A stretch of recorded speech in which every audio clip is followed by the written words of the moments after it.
boom. Mic check, mic check. All right. Tell your friends to start. I like you posted it. I posted it. Good. Tell your family we're starting live very soon, very soon, very soon. All right. Let me find that. Screen share.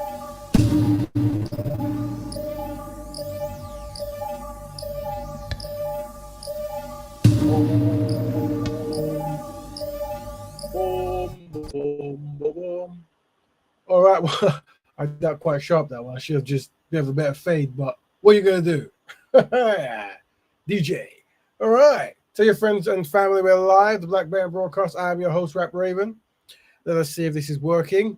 So I literally, for those who don't know, we've been having difficulties that are technical for a few weeks now. So I've had to literally reinstall my operating system and get rid of a whole lot of disk space stuff. And so hopefully this is better. If not, what are you going to do? I'm not buying a new Mac, I'll tell you that for sure. But anyway, so this is the Black Bear Broadcast. I'm your host, Rap Raven. This is the 205th show. Don't forget to like, subscribe, all that good stuff. Do not forget. There's the Black Bear Building Instagram. Don't forget to follow it if you haven't already. So let's start as we always start. All right. So we're dealing with the triple tragedies, unfortunately, which are white supremacy, anti-black racism, and the Ma'afa. Now, what does that actually cause? Well, that causes the double dilemma, which is we are despised and disorganized. Oh, no. Well, not to fear. We have a single solution. What is it, I hear you say? Well, Black Betterment. What is that? Black Betterment is a lifestyle of black people continuously helping black people. That's what this show promotes. That's literally what it is to a T. We promote the lifestyle of Black Betterment. We want to make it a cultural concept, a norm, where when you have kids and you go to places and you meet family and friends, everyone's on code. Everyone is promoting Black Betterment. It is second nature, it's innate, all that good stuff. It's a cultural concept, a lifestyle, and we're forming it here. And it's a lifestyle of black people helping black people continuously. Oh yeah, there you go. So we tend to focus on black families, black economics, and black health. Very important. And today, we'll see where that goes. It might be more of economics. Who knows? Let's break it down. But we've got a very fantastic show. A lot have happened. I couldn't actually there's a lot of topics to pick from, and we've got some short videos to jump back and forth with. But you guys who know the Olympics have just ended, big up all the countries who won, all the brothers and sisters who won medals. Big up St. Lucia, Dominica, Jamaica. Big up Sudan in the basketball. Who else was it? Who else do I big up? Obviously, big up the brothers and sisters in America and England who ran, were successful. What about the small? I'm trying to think. What is any small islands or African countries that did? Well, obviously Ethiopia, Kenya did good in the long distance and all that good stuff. But big up them all up. Anyway, it's over. But we're going to tackle one topic, which is black and white. No, that one. Olympic breakdancing. We case study the black cultural practice of breakdancing at the Olympics to unpack the advantages of being white. Yeah, so just for those who know, for this first time ever, the art form of breakdancing, which started in the Bronx amongst the black community in the mid to early 70s when it really kicked off, but there was still legacies of it from past way back. But it was named and really got going in the early to mid 70s.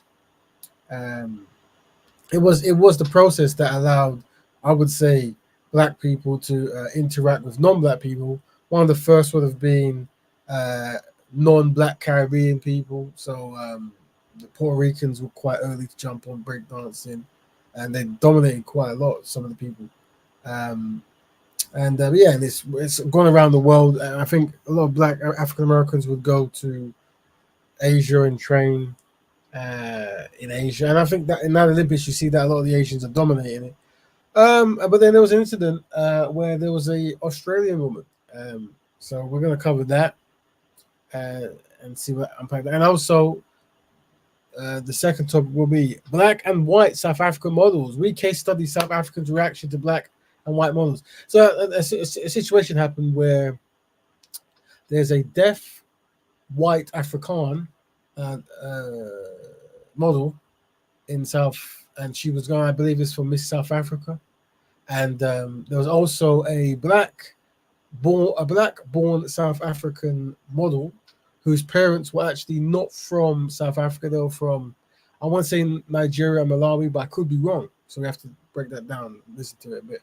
But there was some kickback, and people were trying to parallel, you're not best pleased with the black sister, but the European African lady is the one. I think she might have won it, but I don't know. But you guys will know more than me, so let's unpack that. But let's start with. Oh no, we're gonna do while people tell your friends we're live. While we're getting ready to go live, we do what we always do, which is we look at some random videos and we give our black Betterment perspective of it. So feel free to jump in and say what you say and see what you say. But we're gonna do it anyway. Hey, hooray, hooray! Where is it? So let's go. Let's start with South Africa. Nope, not that one. What's this one? Monsters. Nope, no. Smart kid. Not nice little one to start first. So this was cool. Germs. Bacteria. Neck. Cervical. Condition. Diseases. Picture of the heart. Echocardiogram. Blood clot. Embolus. Collection of blood. Hematoma. High cholesterol. Hyperlipidemia. Low back. Lumbar. In the brain. Intracerebral. Keep track. Manitou. Keep track. Manitou. Which one is that? There you go, little sister there, and her mom teaching her very young about medication and doctor. This was very cool to just check that out. Big up that family there. What else did we see? But black man perspective, yes, because you want to teach children young, let them know, certain things. What about this one? This one was quite good as well. I tried to find this last week. I found it this week. I am the Ivan, this is the young Kenyan entrepreneur creates USB bracelet charger. I need to zoom that in. Sorry. CEO of Ivani, and I sell USB bracelets that are also chargers. So the whole concept about it is instead of carrying cables in your handbags and in your bags and everything, you wear this as a bracelet, simply like that. And when you need to charge your phone, you just unplug it from your hand, and you can either charge your iPhone or your Type-C at lightning speeds. So the whole point is to get rid of the long cables in your bags, in your carrying it in the car and everything, and you wear it as a fashionable statement and embrace the brand Ivani. So yes. Big up that brother there. I can zoom up now. Young Kenyan entrepreneur creates USB bracelet charger. There you go. You can see it better. Yeah. So yeah, this brother from Kenya, he's made a charger that's a trendy bracelet, and you can look cool and all that, and also charge your phone.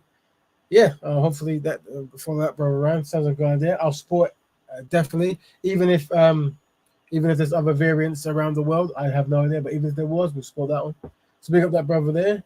Hopefully that will come. We can get that online or blah blah blah or something. So what else we got? Let me remove that from the thing. Video, bye. Oh, come on, smart kid, Ghana. What's this? Yeah, what's that about? I saw this little advert. Let me turn it down or whatever.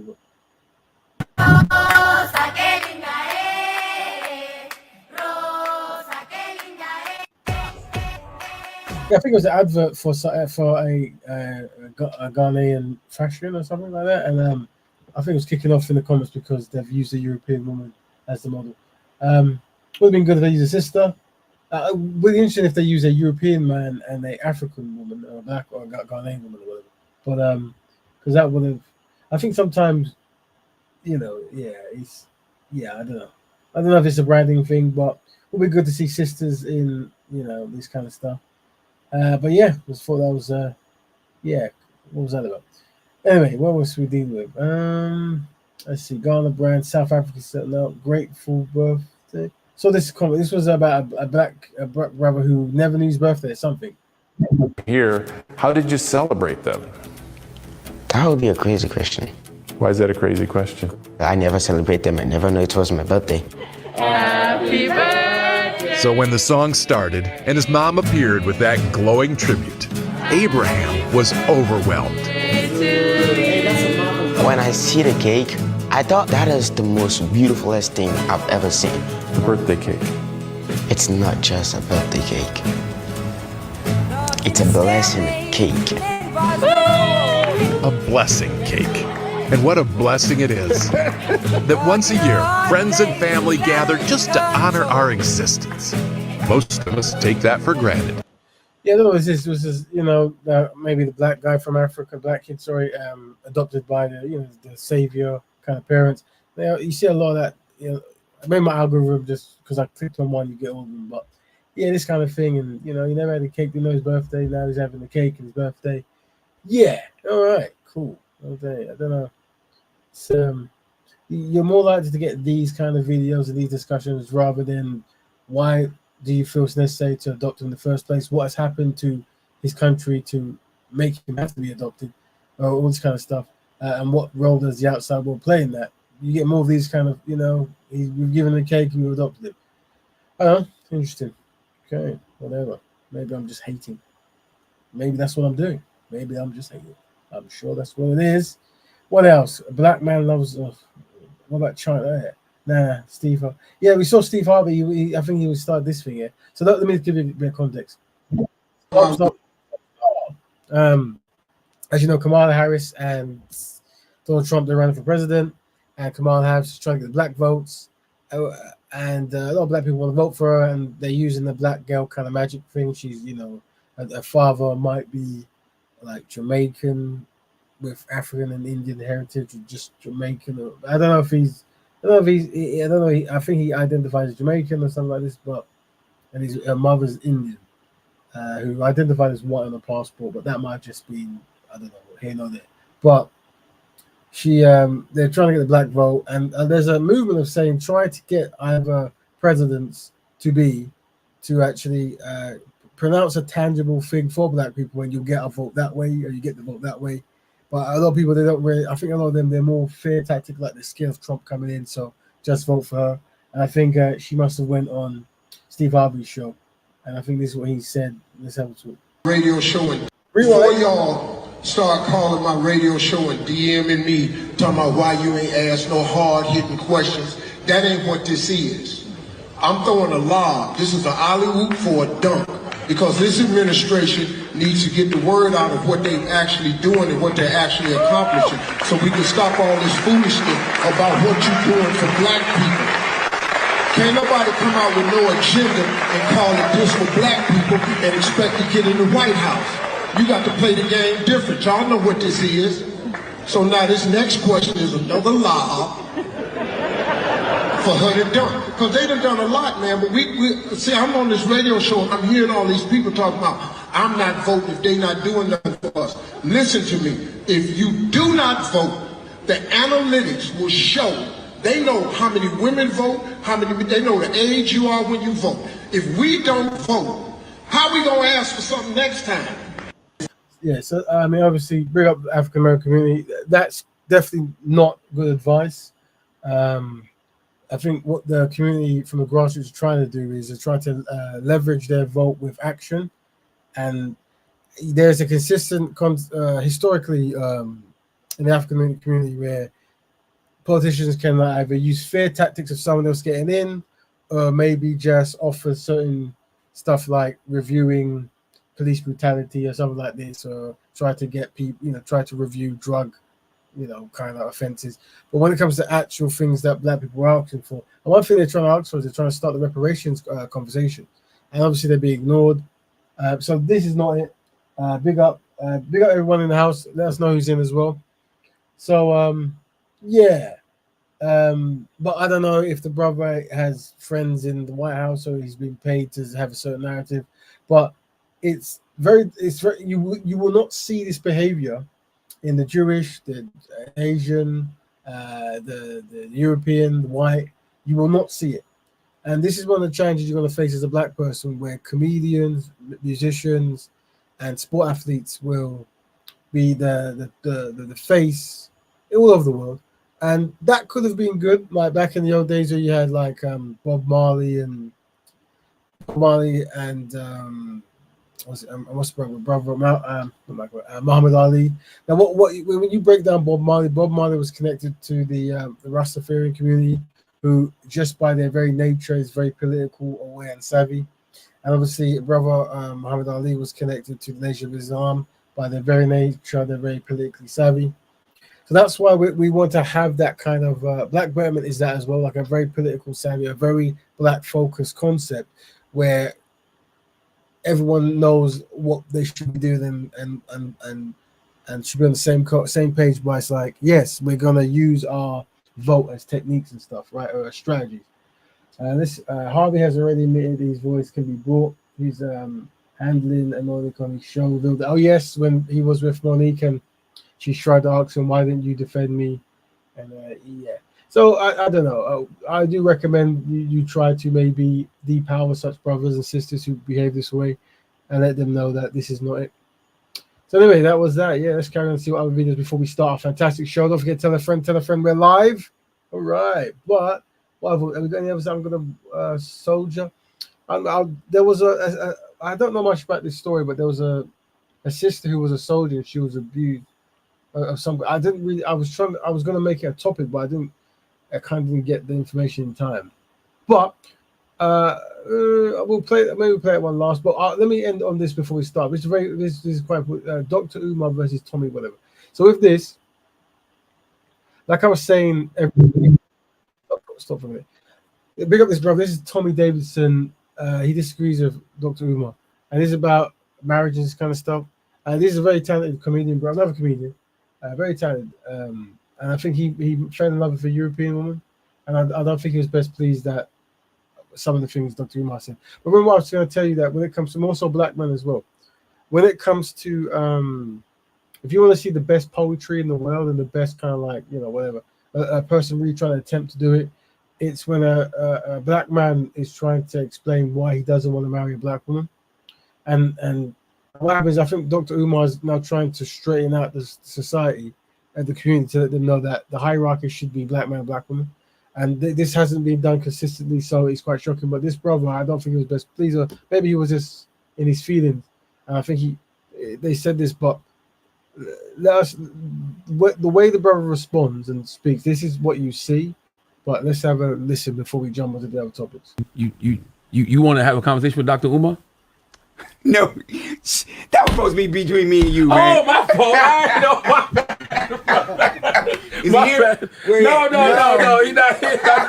I was gonna try to make it.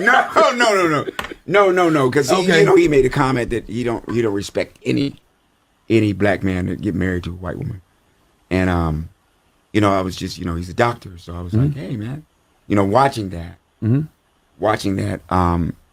it kind of just made me want to say something. Gotcha. Want to say something because, we do that, and then we're doing the same thing that got done to us. So we got to stop there. This is very important, right? When if people are saying the black woman's important, and through her you start a black family and start your first business and economics and all that good stuff, you can't compare that. And the reason why black families are important is because of history of hate from every other community, especially the Europeans historically. So you can't then say, you can't try to reverse it like this is the same thing going back, you see. And this is the problem we have with the poetical black man who really wants to marry the European woman. And you got to really try to help him along just to let him see sense. And most black men who refuse to marry a black woman, this is the kind of poetry they come up with. Isn't it them that said that? You're not to marry a black person. As a matter of fact, they started out saying they can't get married at all. You know what I mean? Mm-hmm. So, and the way I see it, with my mother and my family raising me and love me so much, they're not the only good, well-meaning white people in this country. Mm-hmm. I think he was also adopted by Europeans. We were talking about this as in close proximity to Europeans. Do you have to have some kind of like awareness program just because there was a talk about the biracial children by having a non-black parent, you could be heavily influenced into not necessarily valuing blackness or trying to do anything constructive with black people. Well, that same theory could also bleed into black people who are adopted by Europeans, non-black people, as in your emphasis is more so on their needs than your needs or your collective needs. So maybe this brother will be a good case study to find that out. John Brown, and we can go on.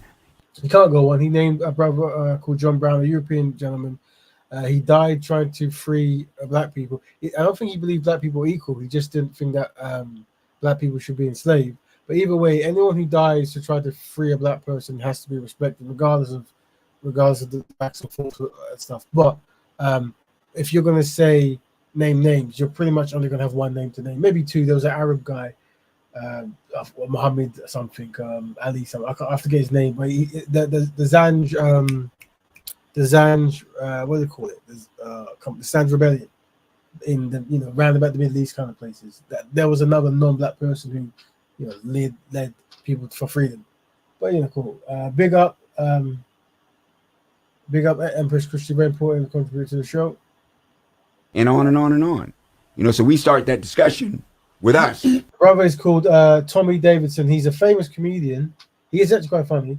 I'm trying to think of what he's in a show I watched called Black Dynamite. Very funny show. Film. Very good film. Michael J. White directed it or starred in it, something like this. Very good film. But I don't know what to say he's famous in, but he's Def Comedy Jam, I think he was in it. But what I remember is what he could have been in that could have been big was he played the main star in, there was a Coming to America. You should check this out on YouTube. Coming to America sitcom. He was in the pilot, but he did the pilot, but he never got I don't know if he got the votes or he never got the finance, but there's actually, if you didn't know, there's a Coming to America sitcom that he was a star of as maybe another African prince or something like this, and he came to America and something like that. But good actor though. But obviously the brother was raised by Europeans and married a European woman, and he wasn't best pleased with Dr. Umar's choice of words. We need to do this, do that, and do that. You know what I mean? Mm-hmm. And because we're Africans and we're this, we're that. First of all, Africans aren't outside of humanity. So remember I told you, and if you follow me on jumping on a lot of the brothers in Speaker's Corner, because they've married a European woman, or they've got a mortgage with them, or they live in the house, or they've got children with them, what happens is that they feel like they can't breathe, in the sense of when you mention pro-blackness, like a lot of them would have been pro-black, like in the fashionable days, but because of this, they feel like they can't really be both, and I understand that fully. But what they do is, in order to feel like they're not within the community, wherever, they use the term, they try to trump pro-blackness with I'm a human. I can't pronounce it. A humanitarian. I'm saying it wrong because I'm late at night, but a humanitarian. What's wrong? You know what I'm trying to say. Sometimes I struggle to say banana, but but that word, a humanist, a humanitarianism, humanist, or whatever the term, them terms, right? And that's to trump the pro-blackness. And this brother might be going somewhere. They big up brother Dominic, very important contributor.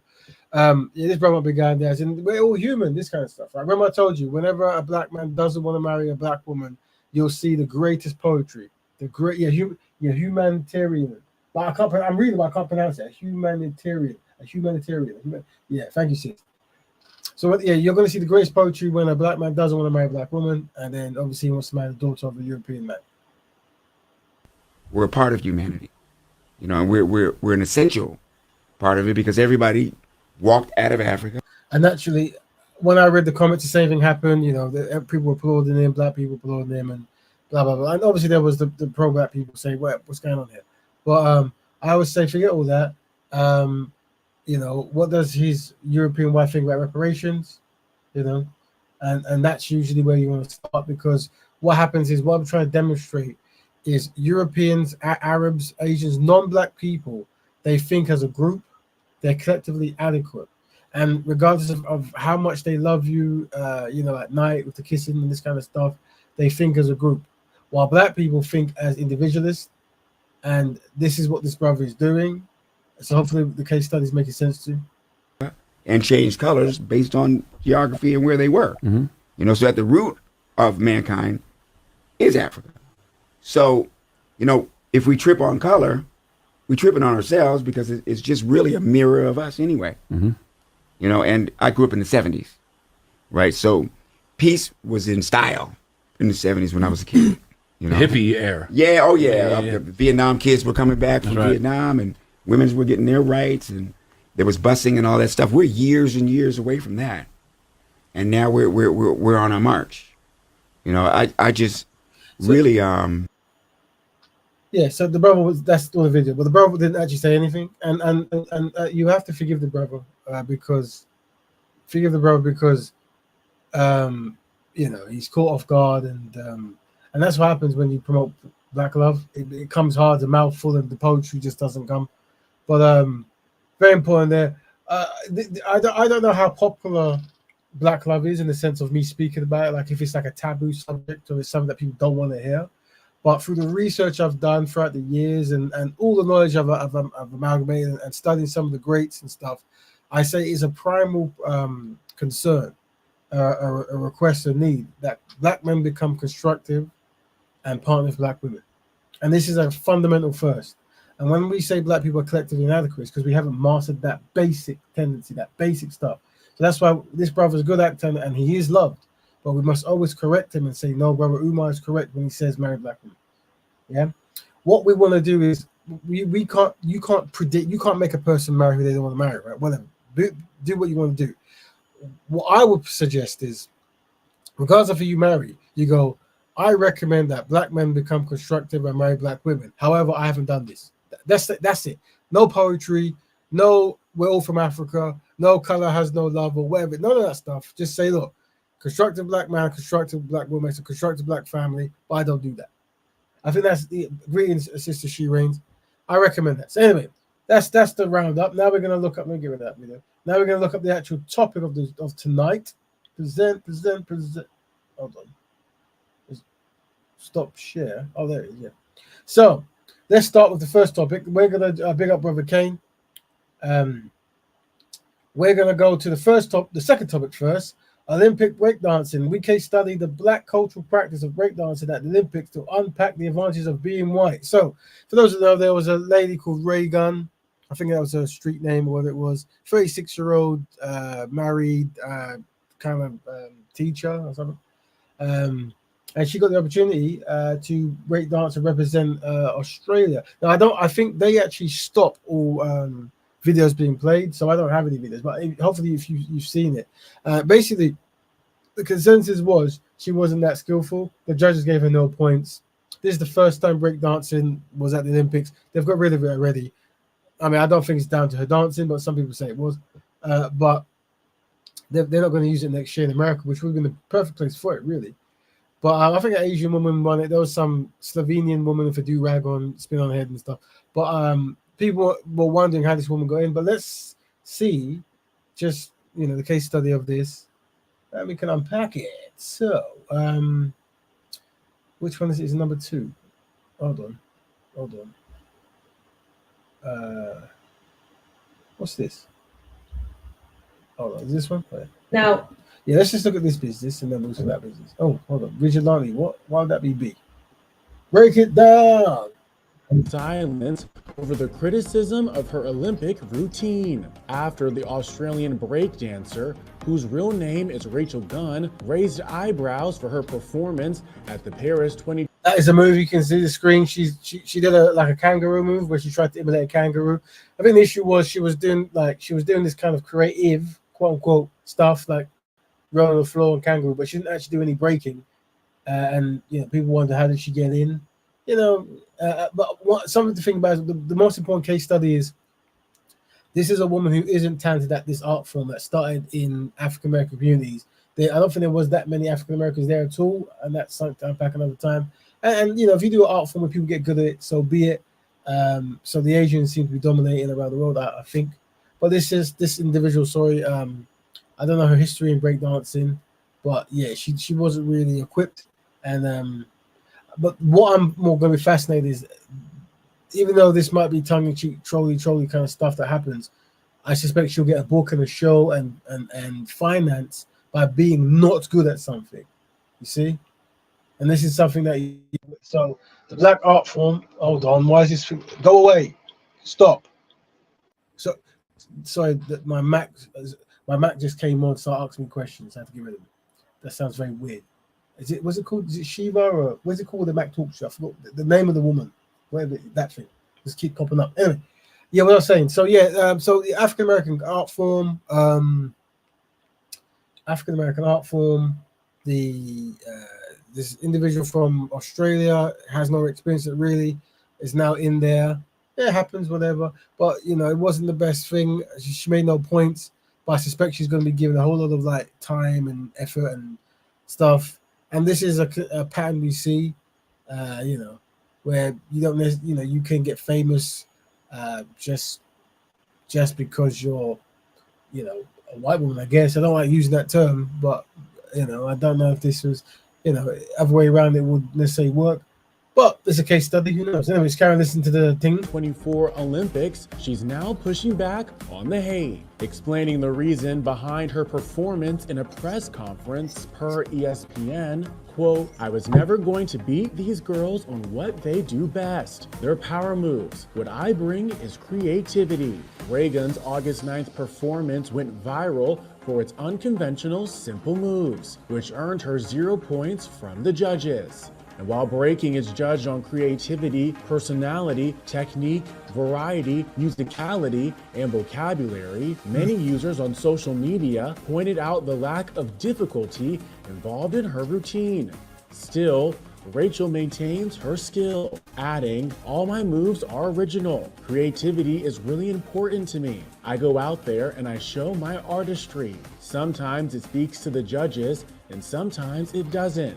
I do my thing and it represents art. This is what it is about. The 36-year-old is at the very least familiar with the ins and outs of breaking, as she even lectures at a university. She's interested in research involving the, quote, cultural politics of the activity. And while she didn't earn her country any points for her participation in Paris 2024, Australia's Olympic chief Anna Mears also takes the breakdancer's defense. As she states during a press conference, I love Rachel, and I think that what has occurred on social media with trolls and keyboard warriors and taking those comments and giving them airtime has been really disappointing. Anna goes on to detail how Reagan, who has previously represented Australia at the World's Breaking Championships, adds to the country's Olympic team. Quote, Reagan is an absolutely loved member of this Olympic team. She has represented the Olympic team, the Olympic spirit, with great enthusiasm, and I absolutely love her courage. I love her character, and I feel very disappointed for her that she has come under the attack that she has. All right, let's see a Black Sisters analysis of this Reagan thingamajig, so I can find it. Don't give me no delay. I'll be very upset if you do. There we go. All right, let's go.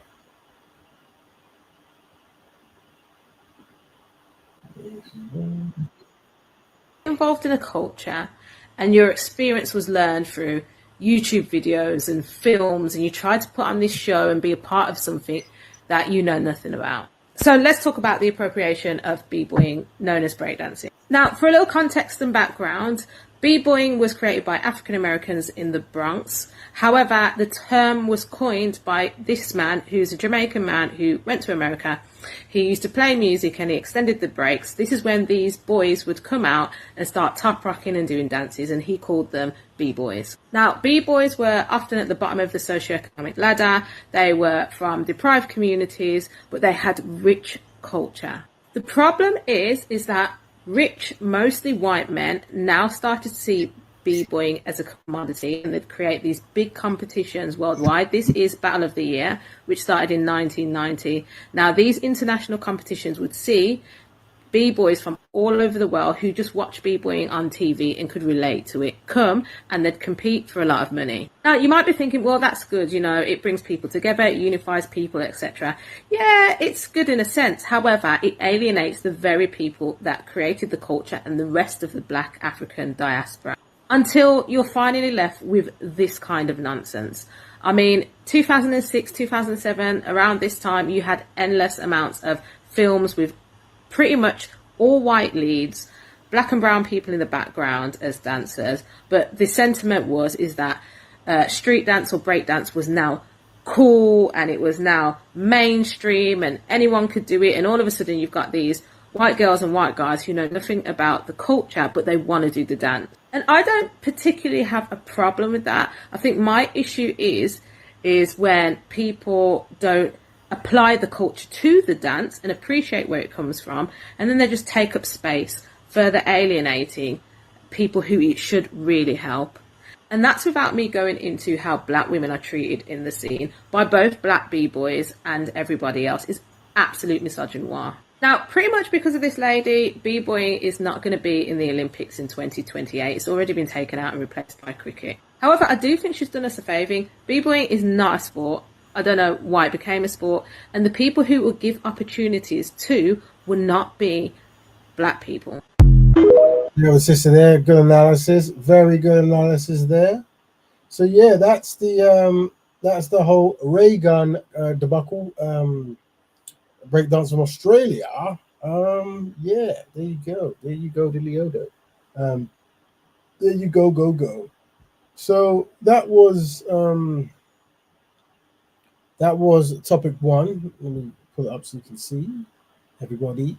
And then topic two, sorry, a little bit break-in, we case study. So I mean, unless you got any questions or whatever, I just thought it was interesting. I mean, there's also what Budgie Banton said as well about the whole.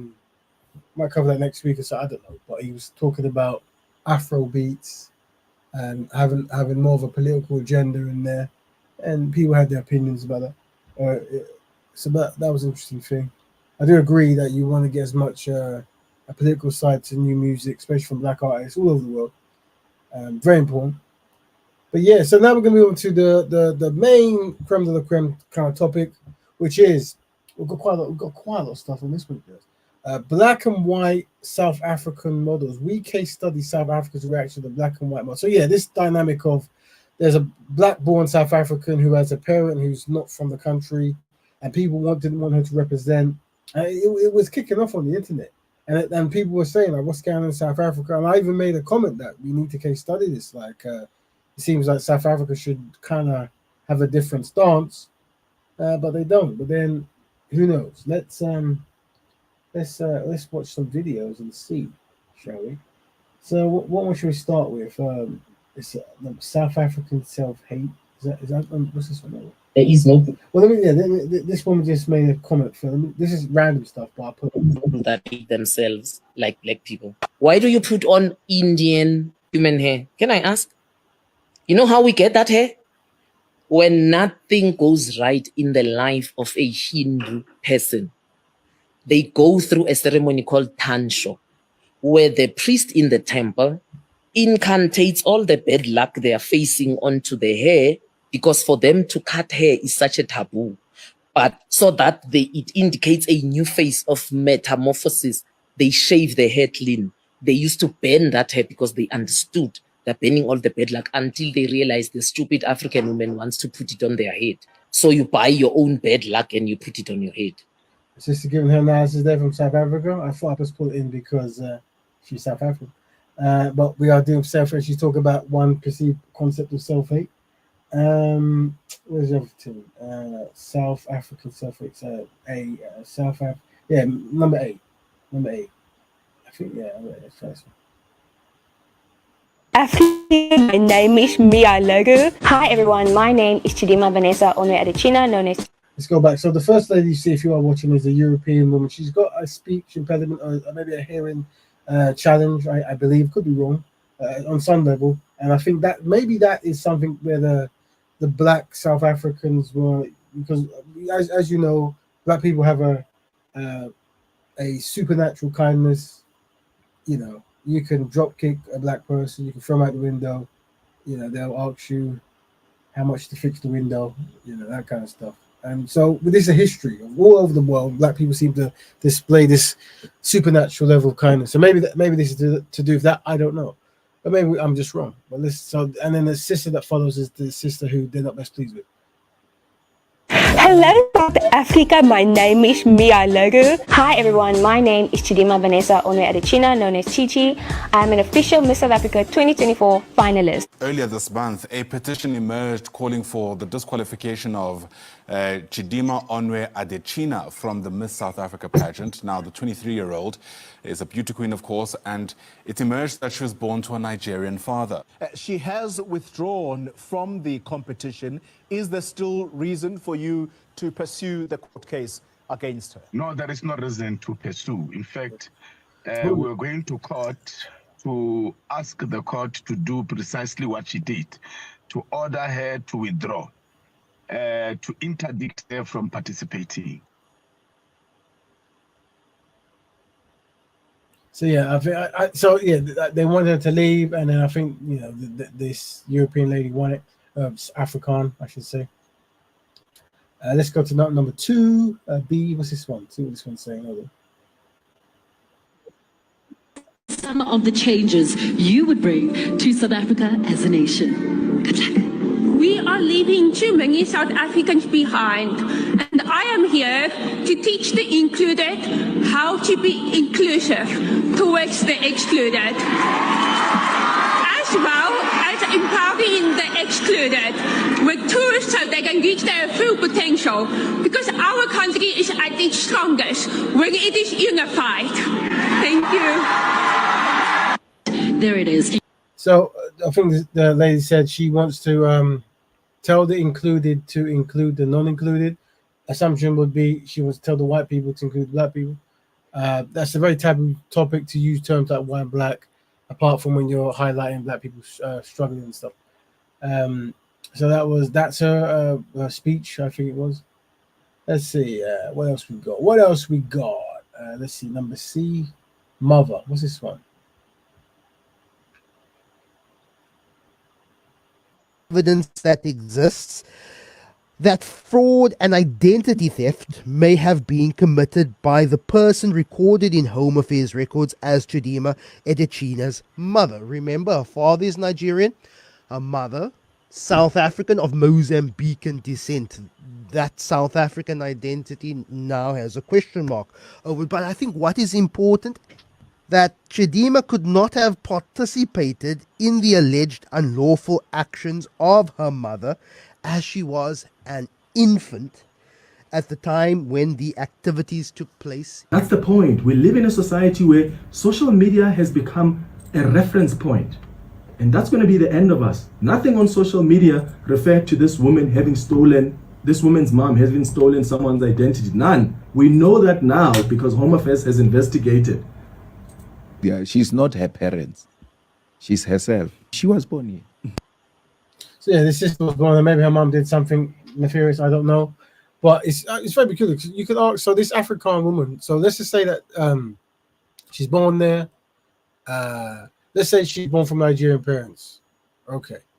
Now, if those Nigerian parents had kids, if she has a Nigerian boyfriend there, and then their kid has a Nigerian boyfriend, girlfriend there, and it's 2 generations, do you still say no? The reason I say is because the African community is the Afrikaans, the Europeans. That's what they do, right? They're just with African white people, and they've been there for some amount of time. So when does someone become South African? If they're born there, they grow up there, and they're allowed to represent. Obviously not. Very interesting. So let me check the next video. I'll big up the last brother there, very famous brother.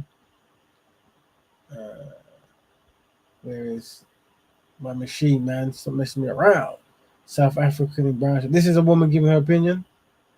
The sister. Fit a tantrum over Chidima running for Miss South Africa beauty pageant, but somehow have no problem that a white lady actually won this pageant. Personally, for me, I don't care. I feel like as long as you are born in a country or a citizen of that country, you have every right to represent that country. But it's just ironic that the person that is closest to an African descent is the one they did not want to represent them, not the colonizer's daughter. I know using the term colonizer's daughter is harsh, but it's so embarrassing that you will reject someone that is fully of African descent and accept someone whose forefathers enslaved you. I know for a fact this is not all South Africans, but a lot of them seem to be very xenophobic, especially towards Nigerians for some reason. At this point, you all are just looking like clowns, and a lot of Africans feel serious secondhand embarrassment for you guys. Do better. Some words there, but I suspect it comes from a very true place. Now we've seen that. Now we've seen, obviously, what we're going to do now. We're going to expand the case study. Make sure there's nothing else yet. Okay. What's this one? Hold on. Income equality. Why? Yeah, let's now we're going to do a proper case study and let's look at the history of South Africa to an extent, just to get a better context. A demonstration over wages, an all too familiar story in the country. This particular protest involving platinum workers has been going on since January, and efforts to call a truce between the striking union and the producers have hit a deadlock. Most of the workers in the mining sector are complaining that the industry makes so much money compared to what they earn from their producers, who are mostly white. This economy is foreignly owned. This economy is owned by white monopoly capital, which is foreign. This economy is owned by white population in this country. And for us, that's why we've been insisting that what this country needed to do with political power, which has been given, which is supposed to champion non-racialism, democracy, and South Africa for all, both black and white. We needed to use that political power to take ownership and control of the national wealth of the country, something that the ANC has been found wanting. South Africa was Africa's biggest economy before it was overthrown by Nigeria after a rebasing. Though it boasts of clean-cut policies in doing business, the country has one of the most unequal income distribution patterns in the world. In a bid to tackle the problem, so unequal distribution in the world, one of them, if not the, and what's that dynamic with black and white? the government introduced the Black Empowerment Program. This was to redress the inequality of apartheid by reversing it and giving the disadvantaged citizens economic privileges previously not available to them. According to economists, the program is working, albeit slowly.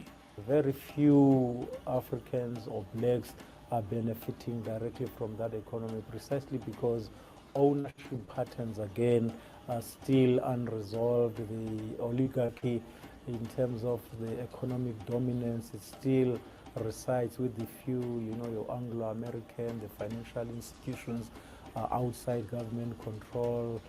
About 60% of the population earns less than $7,000 per annum, whereas 2.2% of the population has an income exceeding $50. There is still a lot of poverty around our country, and many are starving and struggling. It's very painful when you find people sleeping in the streets. They are homeless, they are foodless, and of course you cannot really help everyone, but if the country can try and get the economy of the country shared to everyone, I think that way it will actually help. According to various scholars, poverty in South Africa is still largely defined by the skin color, with blacks constituting the poorest in the bunch. This despite initiatives by the ruling ANC party to eradicate the vice and close down poverty. Statistics show that blacks make up over 90% of the country's poor. At the same time, they are 79.5% of the population. It, however, remains to be seen whether the next election, slated for May 7th, will bring new changes with a possible change of leadership. Noel Makugu, CCTV. Okay, so showing we're expanding the case study. So we're showing that there is a divide still between black people and white people, and it's quite big in the world, and there's still quite a lot of struggle in South Africa. I was talking to a wonderful woman, remember, South African woman, wonderful lady.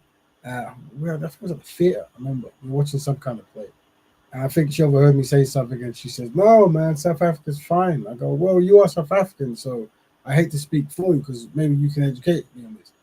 And she was, she was saying, "Yeah, stop saying South Africa is got a divide and and the wealth isn't distributed. Stop saying that. I said, okay, well, you're the authority, so I'll stop saying it. But I saw her again a few years later, and she apologized. She said, sorry, after the George Floyd stuff, I started researching more my own country, and I realized that everything you said was correct. And yeah, I just turned a blind eye to it, I guess. So yeah, what happens, isn't it? And I think, her attitude might be very, consistent with, I guess, how some of the South Africans are treating this modeling thing. Just turn the other way, and everything that was the past and doesn't matter or whatever. I don't know. So it's a shame, really. But yeah, that's why we're here as a family, to help them out and to work in unison to make people practice black Betterment. There you go. Right, let's see next video. Which one? So doing a case study of the black and white South African models. I'm going to look at the past of South Africa just to give a better context. So which one is this? Very important one here. Let's check a sneak peek of this. Alexandra Township, Johannesburg. A long-time melting pot of different African nationalities. It was here, alongside Soweto, the anti-apartheid movement once began. But with the economy struggling and the country's political system in turmoil, a new movement is taking root in areas that were once a symbol of the fight against racism. Their mission? To get rid of foreigners.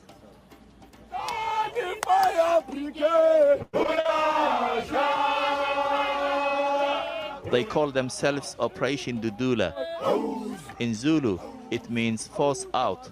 You are taking our jobs. You are selling us drugs. Members post videos of themselves confronting immigrants, most of them fellow black Africans. In some cases, even assaulting them and preventing them from accessing essential services like hospitals. Don't ever come to our clinics, please. Don't ever come to our clinics. Their complaints are familiar the world over. They say immigrants are committing crimes, taking jobs from locals, and burdening public services. So this is like an age-old comment, immigrants take jobs, blah blah blah. Remember, and it's a very good, interesting case study because this is what tends to happen. You look at the small or the poorer people, and you blame them, but you never blame the richer, the ones who actually control it. No, the unique dynamic in South Africa is the rich ones are white people and the poor are black people. So what we're trying to show here is how fast or quick they can turn on other black people who are just in the same position or worse. But the Europeans, no sir, they're fine. They can have the resources, they can live, and we'll break down the living conditions after this video as well. Now we are here as South Africans to walk our streets. These are our streets. They don't belong to anyone. I'm in Zimbabwe. Now if it's Zimbabwe, okay. But who is behind Operation Dudula, and what impact are their vigilantes having on those they target?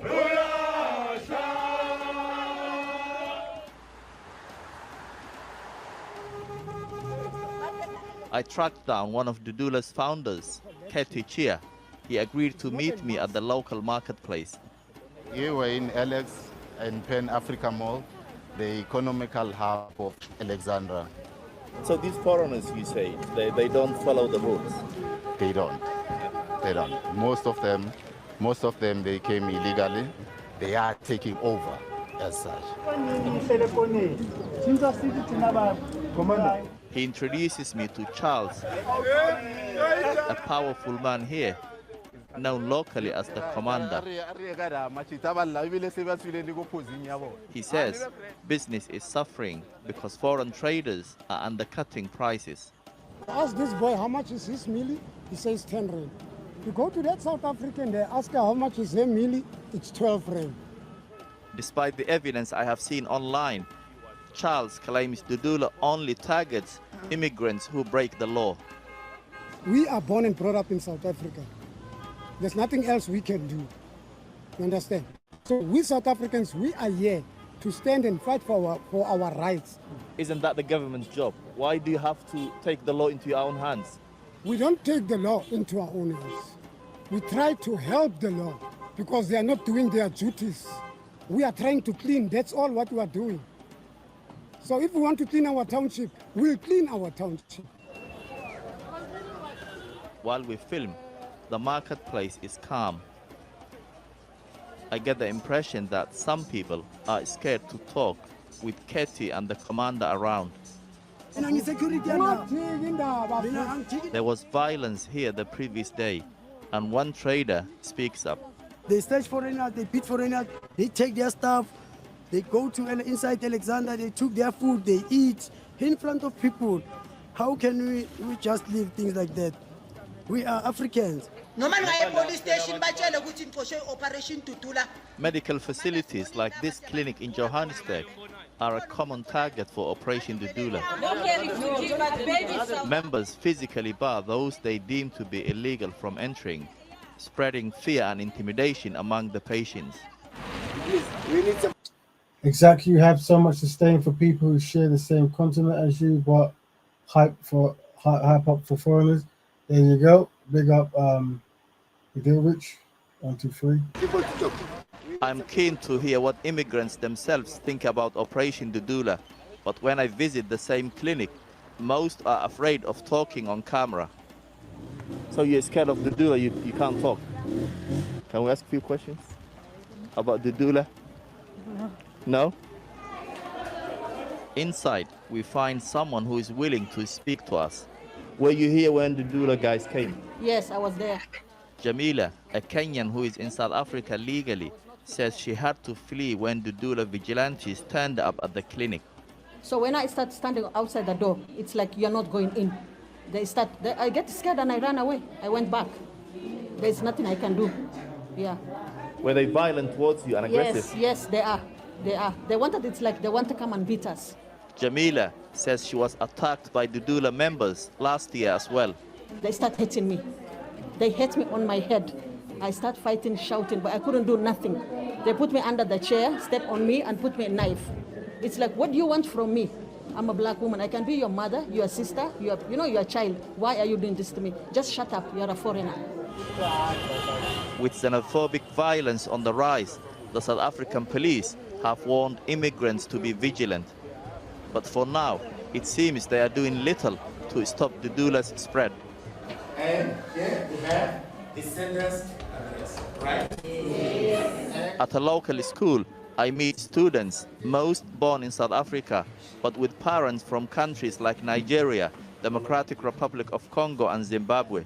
What they're doing is wrong because they want to chase foreigners away, and Africa should be a united place. Even if they are foreigners, we should treat them equally because we are a one African nation, so we shouldn't discriminate against race or anything. I don't know why we should use the word foreigner when we are all Africans. We should unite and treat ourselves with humility. In times of economic hardship, immigrants are often the first to be blamed. For Operation Dudula, it's South Africa first, a new twist on the same anti-immigrant rhetoric we are used to hearing across the world. All right. So we're painting a picture of skin patterns at the moment, aren't we? Let's see the final. I've got one more video. One more just to unpack the case study. Maybe it's this. Yeah, I think this one I couldn't blackify it, so I'm just going to play a few seconds of it. This strip in Cape Town, South Africa, divides the beachside community of Strand from the township of Nomzamo. They're only a few meters apart, but the people on each side live very different lives. Strand has backyards and driveways. Nomzamo is much more dense, and the people here have fewer basic services. Less piped water. So pipe water is 92. So 92% of the white community, 92.9 have pipe water, while 48.8 have pipe water in the township, the black community. Less internet access. Internet is 50% on the white community, while 23% in the black community. And Nomzamo is majority black, while the area across the line is majority white. If we use dots on a map to represent race, you can see how stark that divide is. So if you look at there's a picture, it's like the black people are really jammed into the community, and they've really got this down. So they've got the colored, the black, the Indian, and Asian, which is it. So right, okay. So yeah, and it's looking like they're actually. I mean, there is obviously overlaps, but this is obviously predominantly black, and then there's like a colored community, which also has a few quite black spot and Indian Asians in there. And then you have like the white, but then even it's the spatial arrangement as well. So the white community have more space, more land, and they seem to be near this. Is that the sea? I don't know. Very lucky if it's near the sea. If we zoom out to the whole city, we can see it's actually everywhere. So it's interesting. So you can see how South Africa is divided with black, colored, and white. And this is the case across much of South Africa. You can see the Indian community and stuff. The color of your skin here often determines where you live. Interesting stuff. It also determines your quality of life. This map shows where jobs and opportunities are primarily concentrated in Cape Town. And this is where most of the city's black people live, in informal settlements called townships on the city's periphery. People have to move by public transport for up to 3 hours a day, and they can't take care of their obligations in the community with the rest of the family because they're always working and they're always traveling. For decades, South Africa was under apartheid, a system that wrote segregation into law. A white minority controlled where non-white people could live, work, exist. Many were forced out of their homes. In 1994, a democratically elected government took power and ended apartheid. It was supposed to be a new beginning. But a lot of the country still looks like this. And that's because South Africa's legacy of racial division goes back centuries. Right. I don't know how much I could play because I haven't blackified it, so it might just cut. I don't know. That's on Vox. What's it called? It's called, if you want to check it out, let me write in the group. It's called Why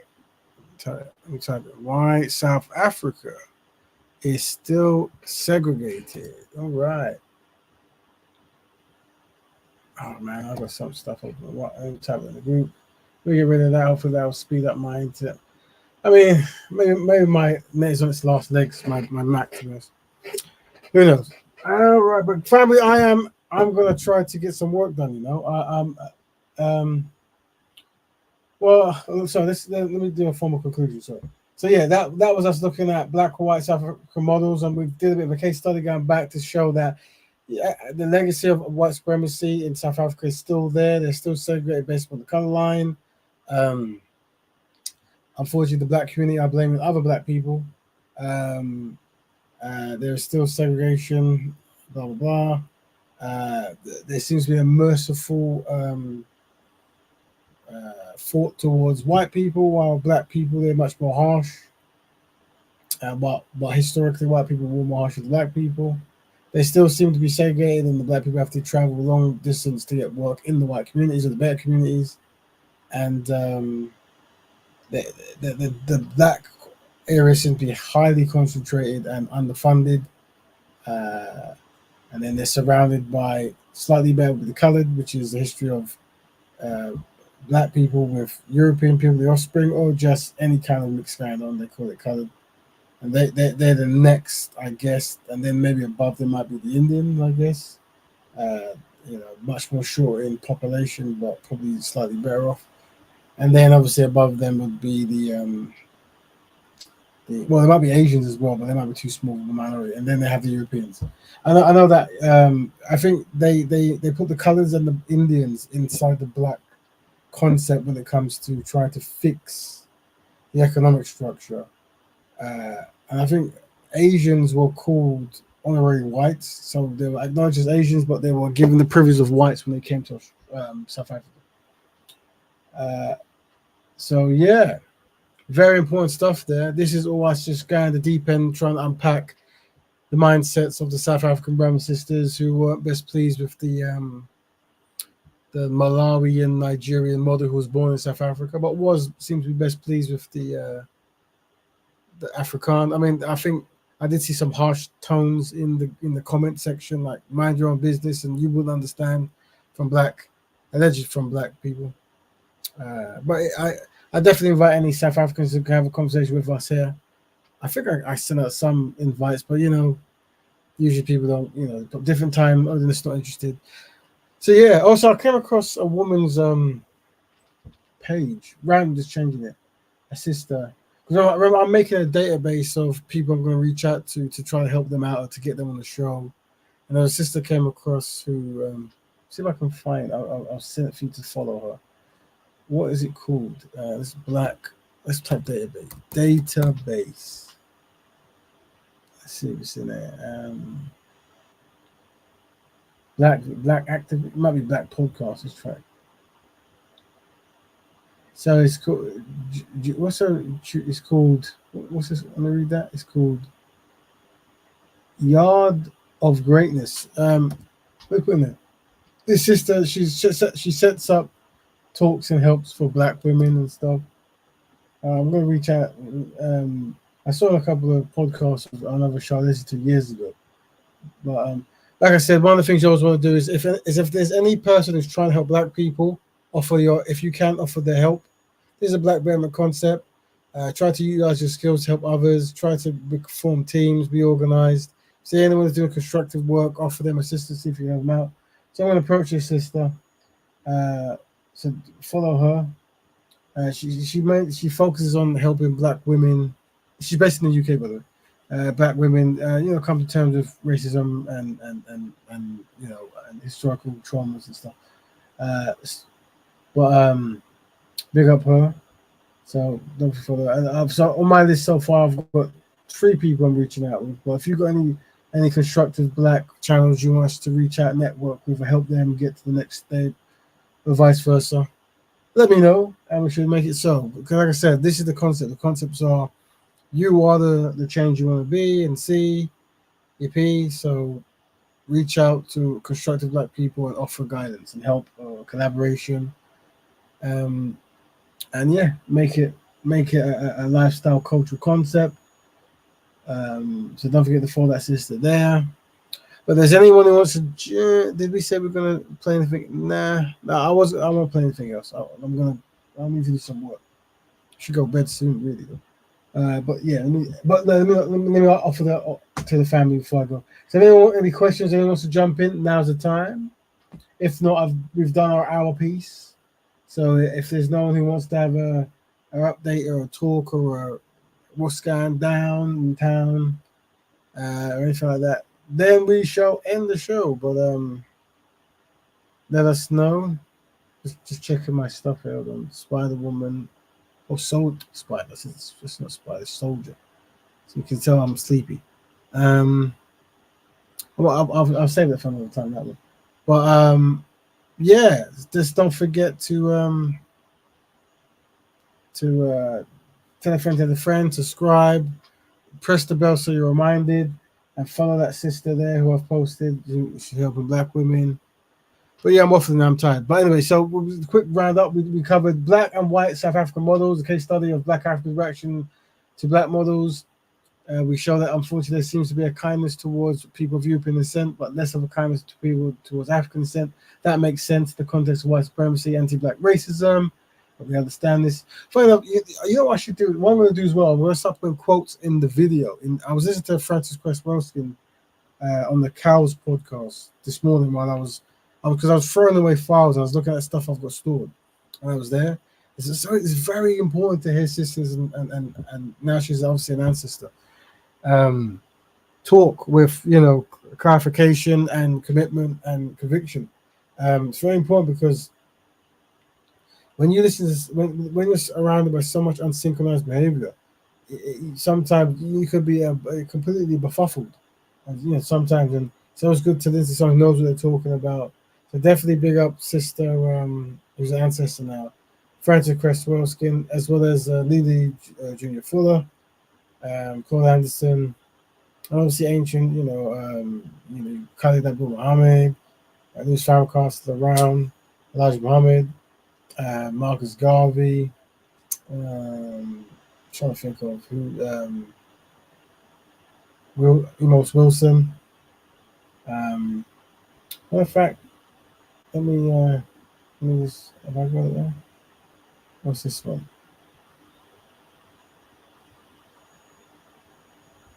Also, big up Esther Stanford. Sisters going for reparations from the UK base, I should say. I'm just trying to think. I had a list here of podcasts. UK Black dedicated. Okay, what's this one? For those who've passed away. So I've got a list of let me just post it in the group of good. I wonder how it'll come out. Oh, but he's not past this probably. So I'm saying big up Dr. Ben, John Henry Clark, Marcus Garvey, Martin Delaney, Toussaint Overture, Malcolm X, of course, Shaka Anti Diop, very good knowledgeable brother there. Emos N. Wilson, he's very important. We need to cover him more. I love his quotes, which you put in the beginning. Thomas Sankara. Who else?